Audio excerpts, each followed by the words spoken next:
ายดีสปีได้มื้อนี้มาเลาะเบิ่งสวนมันเนาะมันต้นเนาะมันสิได้สำใดหัวเนาะสุไลมันนี่ปลูกวิดปีใหม่เนาะมันนี่งามเติบเนาะทางนี้ปลูกห้างแน่มาเบิ่งเด้อหัวมันสิได้สำใดเนาะ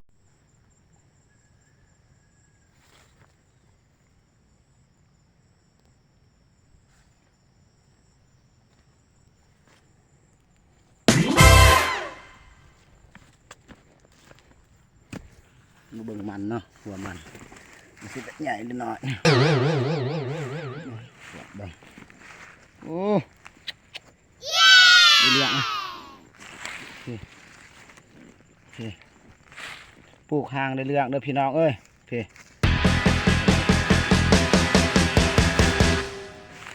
ย่างกันได้ได้ทางนี้นี่ปลูกห่างเนาะปลูกห่างในระยะนั่นนี่กลมห่างมาเถอะมันปลูกห่างมันบุโป่งว่าได้ดีได้เรื่องโอ้คู่กกเดี๋ยวนี้คือสิได้เรื่องอยู่แล้วเลยปลูกล่างปีใหม่ได้เนี่ยเพิ่มเนาะประมาณนี้แหละมันนี่เป็นนาเขาเนาะปลูกช่วงวิดปีใหม่